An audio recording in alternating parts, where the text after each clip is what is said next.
Hello అందరికి నమస్తే. నేను మీ యాంకర్ సింగర్ మంజులేద. Welcome to RLR media. వేదిక మాది పాట మీది ప్రోగ్రామ్ కి స్వాగతం. ఇగో ఇవాళ ఎక్కడి నుంచి అంటే వరంగల్ నుంచి ఒక చెల్లె వచ్చింది. పాటలు మాత్రం మస్తు పాడుతుంది. పాటలు పాడటమే కాకుండా రాస్తుంది. ఎట్లా అంటే మాటలేమో కోటలు, పాటలేమో తూటాలు. ఇంకా రాతలా అవధులు లేవు. అసలు నేను చెప్పని అవసరం లేదు. ఎందుకంటే ఫస్ట్ పాట తనది మన RLR మ్యూజిక్ లో రికార్డింగ్ చేయడం జరిగింది. సో మరి ఆ పాట వింటే మీరే చెప్తారు ఈ చెల్లె ఎట్లా పాడుతుంది, ఎట్లా రాస్తుంది అనేసి. సో తనని అన్ని తన ద్వారా తెలుసుకుందాం. నమస్తే చెల్లి. నమస్తే. బాగున్నావా? చాలా రోజులు అవుతుంది కలుసుకోక. ఇవాళ ఈ చెల్లె పేరు లావణ్య. మస్తు రాస్తుంది పాటలు మాత్రం. మాటలు అయితే మీరు ఇంటుంటారు చూడండి ఎట్లా మాట్లాడుతుందో. మాటలుగా అసలు పాటలు రాతలు కావు, ఇంకా మాటలు అయితే ఘోరంగా ఉంటాయి. అంత నవ్విస్తుంది, అట్లా మాట్లాడుతుంది మొత్తం. సరే పాట మన RLR మ్యూజిక్ ఫస్ట్ పాట రాసినావు కదరా? అవునా. సో ఫస్ట్ పాటగా మన RLR మ్యూజిక్ లోనే రికార్డింగ్ చేయడం జరిగింది. సో మరొక్కసారి నీ నోట ప్రేక్షకులు వినిపిస్తావా? అంతురాల మీద కద్దారు అంగిలోడా ఉద్దేర మాటలోడా కను సైగ చేసుడేలా. అంతురాల మీద కద్దారు అంగిలోడా ఉద్దేర మాటలోడా కను సైగ చేసుడేలా. నీ మీద మనసు లేదు నీ సోపతేమి వద్దు, నీ మీద మనసు లేదు నీ సోపతేమి వద్దు. ఒరి వారి నీ తోటి రా మాకు నాకు పోటీ.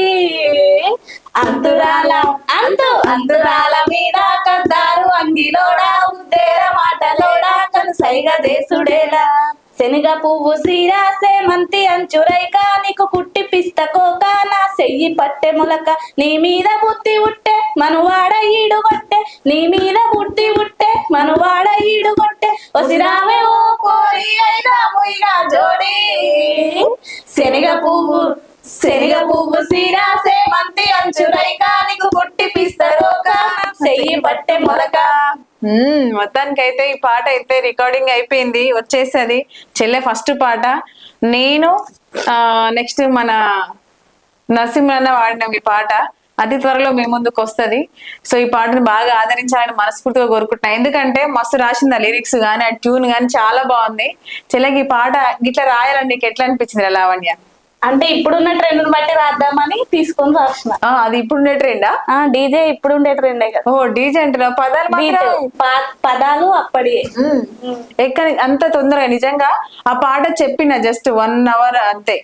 ఎట్లా కత్తి నేను చెప్పినా కదా, పాటలు మాత్రం అసలు చెప్పిన 1 hour లోనే పాట ఇచ్చేసింది. అంత బాగా రాసింది. ట్యూన్ కూడా కరెక్ట్ ఎట్లా కట్టిందంటే అంత సింక్ చేసి మస్తు కట్టేసినావు. అంత తొందరగా ఎట్లా వచ్చింది నీకు అసలు? అంటే నాకు ఇష్టంతో వచ్చింది. అంటే సాంగ్స్ రాయడం ఇష్టం, పాడడం ఇష్టం. ఆ ఇష్టం ఎక్కువ అయ్యి ఇట్లా పాటలు పదాలు కూడా వస్తాయా? పాటలు పాడాలంటే పాడడం వస్తుంది కానీ రాయడం అనేది ఒక గంటలో ఒక పాట రాయడం అనేది మామూలు విషయం కాదు. అది మరి అది నీకే ఎట్లా సాధ్యమైందో నాకు అర్థం కావట్లేదు. మీ అభిమానం, నీ ఇంట్రెస్ట్ ఉన్నావుగా అన్ని. సో ఇంకా ఏం పాటలు రాసినారు? అంటే నీకు అసలు ఈ పాటలు రాయాలని ఎందుకు ఆలోచన ఎందుకు వచ్చింది? చిన్నప్పటి నుంచి పాటలు అంటే ఇష్టం ఉంటుండే, పాడేదాన్ని. అట్లా ఇక 6th 7th క్లాస్ ఉన్నప్పుడు ఒకసారి మనమే రాద్దాము అన్నట్టు ట్రై చేసిన. అట్లా ఇంకా రాయాలి అన్న ఇంట్రెస్ట్ వచ్చింది. 6th క్లాస్లే ఏం పాట రాసినావు గుర్తుకుందా? అంటే ఒక ఉగ్గు తినుకుంటే ఒక బాబు చనిపోతాడు. వాళ్ళ అమ్మ బాధపడేది ఒక పేపర్ ఆర్టికల్ ఇచ్చిండు. నా 6th చూసిన 6th 7th అప్పుడు చూసి వాళ్ళ అక్క, ఆయన పేరు రుగ్వేదు, గుగ్గు అట్లా అని పిలుస్తుందట. వాళ్ళ బాధను నేనే తలుసుకొని, అంటే నేను ఆ ప్లేస్ నుండి ఎట్లా అన్నట్టు రాసిన. గంత 6th క్లాస్ లో గట్ల అసలు పేపర్ చదవడం ఏంది, ఆర్టికల్ చదవడం ఏంది, అసలు వాళ్ళ స్టోరీ మీద పాట. అసలు 6th క్లాస్ లో ఎవరికన్నా అసలు పాట పల్లవి చరణం అంటే కూడా ఒకసారి తెలియదు కొంతమందికి. సో నీకు అంత చిన్న వయసులోనే ఆర్టికల్ చదవడం, పాట రాయడం, ఆ ప్లేస్ లో నువ్వు ఊహించుకోవడం అప్పుడే స్టార్ట్ అన్నమాట నా జర్నీ రాయడం. సో మరి ఆ పాట గుర్తుకుందా? కొంచెమే గుర్తుకుందా? మొత్తం నువ్వే రాసినావు? మొత్తం రాసినావా? సరే పాడు ఒకసారి. ఏడా ఉన్నావు నాన్న నా సిన్ని కొడుక, ఏడా పోయినావు నాన్న రుగ్వేదు నా బంగారు తండ్రి, ఏడా ఉన్నావు? పొద్దు పొడవాక ముందే అక్కలేసి అమ్మ గుగ్గే అంటే నేను ఏమి చెప్పను. కంటి రెప్పలాగా నిన్ను చూసుకున్నాము కానీ కళ్ళలోని కన్నీళ్లు తెచ్చేటట్టు చేసినావా ఏడా ఉన్నావు నాన్న నా సిన్ని కొడుక ఏడా పోయినావు నాన్న ఋగ్వేదు నా బంగారు తండ్రి ఏడా ఉన్నావు. చిన్న ఈ పాట మరి వాళ్ళకి ఏమైనా చేరిందా?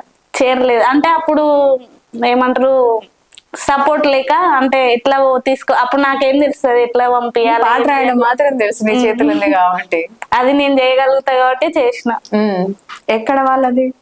వాళ్ళది నిజామాబాద్ అనుకుంటా. నిజామాబాద్. సో నిజామాబాద్ ఇద్దరు మదర్ ఫాదర్ ఇద్దరు ఫోటోగ్రాఫర్స్ అంట. ఫోటోగ్రాఫర్స్ అంట. చెల్ల పేపర్ ఆర్టికల్ వస్తే వాళ్ళ ఊహించుకొని పాట రాసిందంట, చాలా బాగుంది. అంటే ఆ ఆర్టికల్ లా మెన్షన్ చేసింది వాళ్ళ మమ్మీ వాళ్ళ నాన్న ఫోటోగ్రాఫర్స్ అంట.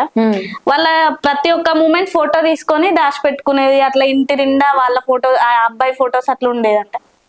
అది తీసి వాళ్ళ హస్బెండ్ వాళ్ళ నాన్న దాచిపెట్టినా కూడా వాళ్ళమ్మ ఆయన ఏమన్నా మనసులోకి వెళ్ళి తీయలేడు కదా అన్నట్టు వాళ్ళ మమ్మీ ఎక్స్ప్రెస్ చేసింది. వాళ్ళ అమ్మ అక్కడ ఎక్స్ప్రెస్ చేస్తే నువ్వు పాటలు ఎక్స్ప్రెస్ చేసినావు, మామూలు విషయం కాదు. పెడుగు. సో మరి ఇంకేం పాట పాడుతున్నావు ఇప్పుడు? ఇంకోటి నేను రాసింది పాట. ఇంకోటి రాసినావా? రిలీజ్ అయిందా బయటకు? ఇంకా మరేం కాదా? నువ్వు ఈ చెల్ల పాట ఎవరు కాపీ కొట్టద్దు. వచ్చిందంటే ఇంకా పాట ఎవరైనా కాపీ కొట్టారనుకో వచ్చి గొడవనే చేస్తుంది. అంతే అంతే, తగ్గేదే లేదు. కాడిద్ల కండల్లా బలుపు గల్లోడే నాగల్లు దున్నేటి నాటు పోరాడే ఎద్దులు బుస్సంటే తుర్రుమంటాడే నన్ను మెచ్చిన పోటు మునగాడే నీ మీద నాకు మనసు లేదయ్యో నాయన కదిరిగాకు నన్నాగం చెయ్యాకు కాడిద్ల కండల్లా చెల్లో కాడిద్ల కండల్లా అగ్గో కాడిద్ల కండల్లా బలుపు గల్లోడే నాగల్లు దున్నేటి నాటు పోరాడే కన్నుల్ల కాంతుల్ల పిల్లదానివే నడకల్ల పొంగుల్ల సిన్న లేడివే ముఖములో చంద్రుని వన్నేదానివే నేను మెచ్చిన ఈడు జోడువే నీ మీద నాకు మనసైందే పిల్ల నీ వెనక పడుతుంటే వద్దంటే ఎల్లా కాడెడ్ల కండల్లా చెల్లో కాడెడ్ల కండల్లా అగ్గో కాడెడ్ల కండల్లా బలుపు గల్లోడే నాగల్లు దున్నేటి నాటు పోరడే సోపతి గాళ్ళతో సోది గొడవదే సోకులకేమి తక్కువ ఉండేదే ఆన కట్టోళ్ళంతా అన్నే చూస్తారే 6 వంతురాల బంగులున్నోడే. 6 అంతరాలు. సో లావణ్య, మరి ఇట్లా ఈ పాటలన్నీ ఇప్పుడు రాస్తున్నావు, మరి ఏమైనా చేస్తున్నావా? ఇప్పుడు నీ స్టడీ ఏమైనా చేస్తున్నావా? పాటలే రాసుకుంటుంటున్నావా? స్టడీ కూడా చేస్తున్నా. ఏం చదువుతున్నావు? MSc food technology. ఎంఎస్సి. ఎందుకు ఫుడ్ మీద వెళ్ళాలని ఎందుకు ఆలోచన వచ్చింది నీకు? ఫుడ్ టెక్నాలజీ అంటే కొంచెం రేర్, మళ్ళీ ఇప్పుడున్న జనరేషన్ లా ఫుడ్ అదంతా కల్తీ అట్లుంది కదా, నా వంతు ఏమన్నా నేను హెల్ప్ అయితేనేమో సొసైటీకి అన్నట్టు అట్లా చదువుతున్నాను. మరి ఏం చేద్దాం అనుకుంటున్నావు సొసైటీకి హెల్ప్ నీ పరంగా? ఫుడ్ ఇన్స్పెక్టర్ అట్లా ట్రై చేద్దాం అనుకుంటున్నా. Okay, all the best. Thank you అక్క. ఇప్పుడు సెకండ్ ఇయర్, ఫైనల్ ఇయర్ అయిపోతుంది. Second year. ఓకే, ఈ ఇయర్ తో క్లోజ్ అయిపోతుంది. నెక్స్ట్ ఇంకా మరి ఫర్దర్ ఇంకా జాబ్ చేస్తా. వీలైతే పిహెచ్డి లేదంటే జాబ్ చేస్తా. ఓకే, చేసుకోవచ్చు దీని మీద. మన అమ్మ నాన్న పేరేంటి, ఊరు పేరేంటి? నాన్న కృష్ణ, అమ్మ సుజాత. మాది వరంగల్ జిల్లా, ఆరపల్లి గ్రామం. ఆరపల్లి గ్రామం. ఏమో నాన్న బిడ్డ. నాన్న విడిచిపెట్టి గంట కూడా ఉండదు, హాస్టల్లో గిలగిల కొట్టుకుంటుంది. సో మీ నాన్న అంటే నీకు ఎంత ప్రాణమో నాకు తెలుసు, నేను లైవ్ గా చూసినా కాబట్టి. సో మీ నాన్నకు కూడా అంతే, నువ్వు అంటే చాలా ప్రాణం. సో మరి నాన్న గురించి 2 ముక్కలు చెప్పి ఒక పాట పాడు నాన్న మీద.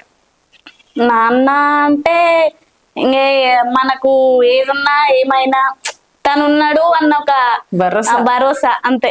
ఏడవైనా బతకలిస్తా, ఏడవైనా ఉండలిస్తా, అంతేగా. నాన్న ఒక ఎమోషన్ అంతే, ఆల్రెడీ వచ్చేసింది. అందుకని ఇంకా నాన్న ఏం చేస్తాడు మరి? నాన్న డ్రైవింగ్ చేస్తాడు, ఇరిగేషన్ డిపార్ట్మెంట్. ఇరిగేషన్. మమ్మీ? అమ్మ మిషన్ కుడుతుంది, మాకు చేను పని కూడా ఉంది, చేను పని. ఓకే, మరి నాన్న గురించి అమ్మ గురించి ఏం పాట పాడతాం?